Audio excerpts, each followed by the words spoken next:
नमस्कार. मी ॲडव्होकेट आदित्य राजेंद्र केळकर, चिपळूण, रत्नागिरी. आज मी तुम्हाला पोक्सो कायद्याविषयी माहिती सांगणार आहे. याचं पूर्ण नाव आहे protection of children from sexual offences act. हा जो कायदा आहे तो 2012 साली तो अस्तित्वात आला. या कायद्याचं मुख्य उद्दिष्ट असं आहे की जी मायनर मुलं आहेत, मुलं याचा अर्थ असा आहे की यामध्ये मुली पण येतात आणि मुलं पण येतात. म्हणजे 18 वर्षाखाली मुली असतील किंवा मुलं असतील, म्हणजे बालक, थोडक्यात पुरुष असेल म्हणजे महिला, बालक असतील 18 वर्षाच्या खाली, त्यांच्यावर जे अत्याचार होतील त्यापासून त्यांचं संरक्षण करण्यासाठी हा कायदा अस्तित्वात आला. मित्रांनो, या कायद्या अंतर्गत CWC म्हणजे चाइल्ड वेलफेअर कमिटी याची नेमणूक करण्याची तरतूद आहे. तसंच जे विक्टीम आहेत त्यांचा जबाब घेण्यासाठी काही विशेष व्यक्तीची नेमणूक करण्याची देखील या ठिकाणी तरतूद आहे. तसंच या ठिकाणी शक्यतो महिला पोलीस असाव्यात, महिला पोलिसांची नेमणूक करावी अशी तरतूद आहे. या कायद्याअंतर्गत विशेष न्यायालय म्हणजे स्पेशल कोर्ट या ठिकाणी स्थापन केलं गेलं आहे. प्रत्येक जिल्ह्यावार स्पेशल कोर्ट स्थापन करावं अशी या कायद्याअंतर्गत तरतूद आहे. विशेष पोक्सो न्यायालय स्थापन करावीत अशी तरतूद या कायद्यामध्ये आहे. त्याप्रमाणे जिल्हा असेल किंवा त्या तालुका असेल त्या ठिकाणी विशेष न्यायालय या कायद्याअंतर्गत स्थापन केले जातात.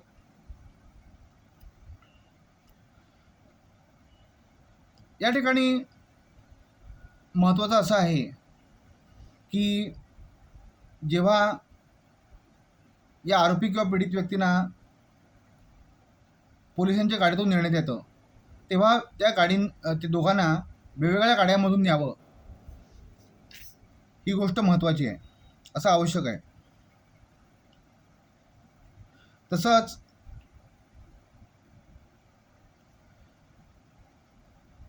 या कायद्याअंतर्गत जी पीडित मुलगी असेल तिची सहमती असेल किंवा नाही या ठिकाणी महत्त्वाचं नाही. म्हणजे पीडित मुलीची सहमती जरी असेल तरीसुद्धा ती 18 वर्षाच्या खाली असल्यामुळे तिची सहमती गृहीत धरली जात नाही. त्यामुळे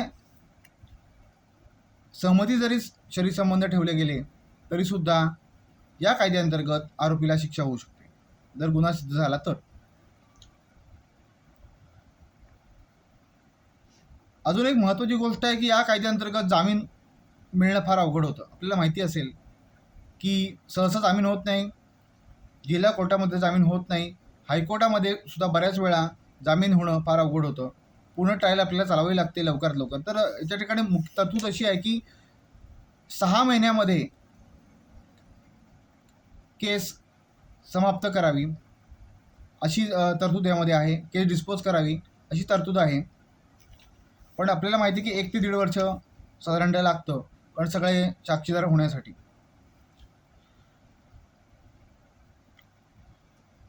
तर असं आहे की कायद्याचा उद्देश अतिशय चांगला आहे की लहान ज्या मुली असतात किंवा लहान बालकं असतात त्यांच्या असहाय्यतेचा फायदा घेऊन जे समाजामध्ये विकृत लोक आहेत, नराधम लोक आहेत, ते त्यांच्यावर अत्याचार करतात.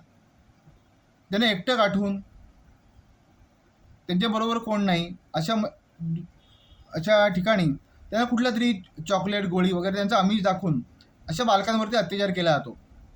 कुठल्या तरी दुर्गम ठिकाणी एकांतवासात नेऊन त्यांच्यावर अत्याचार केला जातो किंवा आरोपी असेल त्याच्या घरी देखील आरोपी अशा महिला म्हणजे मुलीला बोलावून तिच्यावर अत्याचार करतो किंवा बालकाला असेल त्याच्यावर पण अत्याचार करू शकतो. आता याचे उदाहरण तुम्हाला देतो की आमचा जो जिल्हा आहे रत्नागिरी जिल्हा, त्यामध्ये एक केस घडली होती. खेडमध्ये केस झाली होती. ती खेडमध्ये जी पीडित मुलगी होती तिच्यावर अत्याचार केला गेला. हा जो आरोपी होता तो बऱ्याच 30 वर्षाचा होता साधारण, आणि पीडित मुलगी ही मायनर होती. तिच्यावर अत्याचार केला गेला आणि तिची अत्याचार करून हत्या केली गेली. तर आमच्यासारख्या सुसंस्कृत जिल्ह्यामध्ये अशा प्रकारचं उदाहरण हे फार दुर्मिळ होतं. त्यामुळे आम्ही सगळ्यांनी निर्णय घेतला की या केससाठी वकील द्यायचा नाही. पण शेवटी आपल्याला माहिती आहे की लीगल एडतर्फे वकील दिला जातो. शेवटी एका वकिलाने जी केस चालवली, त्यामध्ये आरोपीला फाशीची शिक्षा आली. फार महत्त्वाची गोष्ट आहे की आरोपीला या केसमध्ये फाशीची शिक्षा झाली. खेड जिल्हा न्यायालयाने फाशीची शिक्षा या केसमध्ये सुनावली.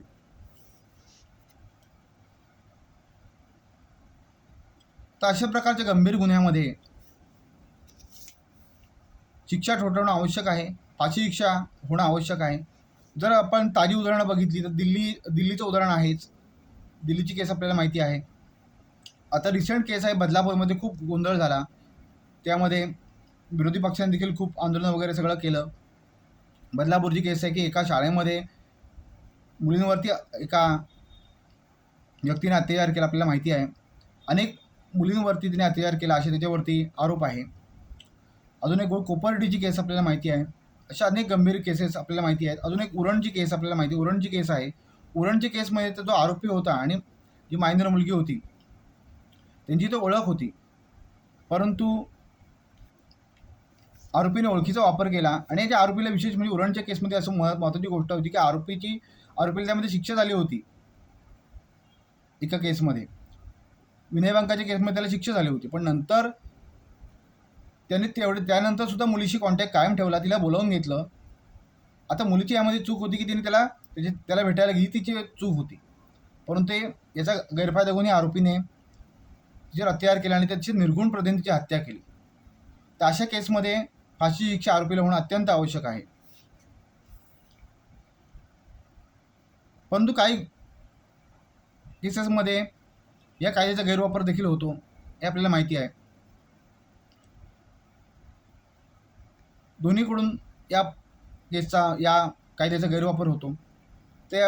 या गोष्टीवर आळा घालणं हे आपलं सगळेच, म्हणजे न्यायालय असेल, वकील असतील किंवा इतर सामाजिक संघटना, सगळ्यांचंच काम आहे की गुन्ह्याची सत्य परिस्थिती जाणून घेणं आणि त्या पद्धतीने कारवाई करणं हे आपल्या सगळ्यांची जबाबदारी आहे.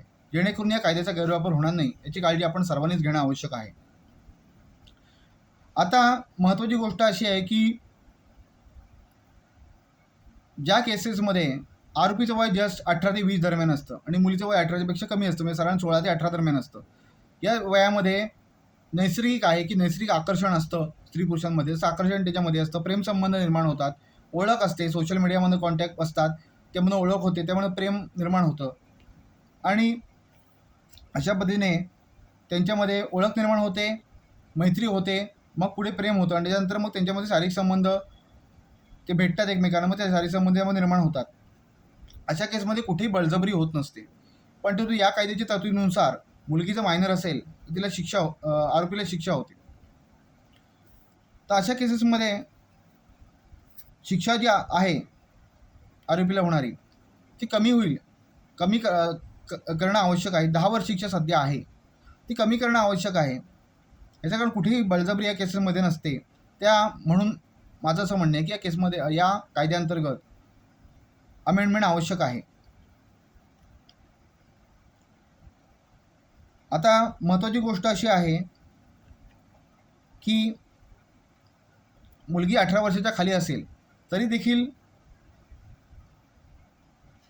जी मेन्स्ट्रुएशन आपण म्हणतो, ती मुलीला मासिक पाळी असते, ती मुलीला येत असते, तिची वयात असते, ती कुठली अजाण वगैरे नसते, तरी देखील केवळ ती मायनर आहे आणि आरोपी 18 वर्षाच्या पुढे, म्हणून तिला शिक्षा होते या केसमध्ये, गुन्हा सिद्ध झाला तर ही गोष्ट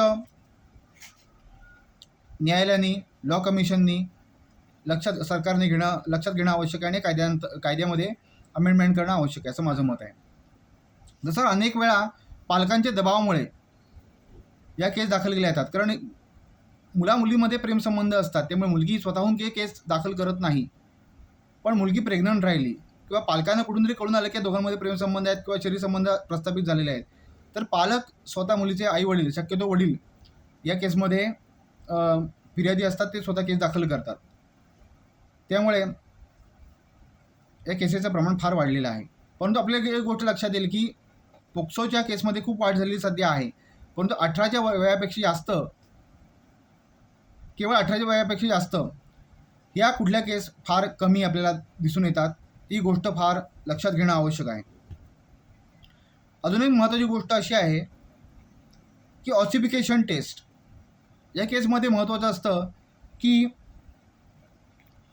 जो शाळेचा दाखला असतो तो या केसमध्ये महत्त्वाचा असतो. पोक्सोच्या केसमध्ये की मुलीचं वय हे सिद्ध करणं यासाठी. पण जर शाळेचा दाखला मिळत नसेल तर ऑसिफिकेशन टेस्ट म्हणून एक टेस्ट असते ज्याकडून मुलीचं वय हे शारीरिकदृष्ट्या किती आहे हे आपल्याला आपल्याला पाहता येतं. मेडिकलदृष्ट्या आपल्याला ते सिद्ध करता येतं. त्यामध्ये बोन एज टेस्ट म्हणतात त्याला. ऑसिफिकेशन टेस्ट म्हणजे बोन एज टेस्ट असते. म्हणजे फ्युजन ऑफ बोन्स या अंतर्गत एक्सरे अंतर्गत ती तपासणी केली जाते. एक्सरे काढला जातो मुलीचा आणि त्या अंतर्गत ती टेस्ट केली जाते आणि या अंतर्गत मेडिकल टेस्टद्वारे हे वय निश्चित केलं जातं आणि ते केसमध्ये पुरावा म्हणून या ऑसिफिकेशन टेस्टचा उपयोग होतो.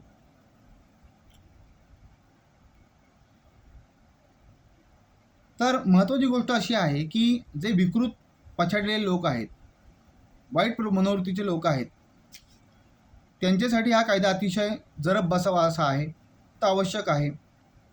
यामध्ये त्यांना जन्मठेपत नाही तर फाशी शिक्षाच होणं आवश्यक आहे आणि वरच्या कोर्टाने पण ती कायम ठेवावी हे महत्त्वाचं आहे. पण ज्या केसमध्ये कुठलीही बळजबरी केलेली नाही, पुराव्यामध्ये कुठे दिसून येत नाही की बळजबरी केलेली नाही, तर अशा केसमध्ये कमीत कमी शिक्षा व्हावी.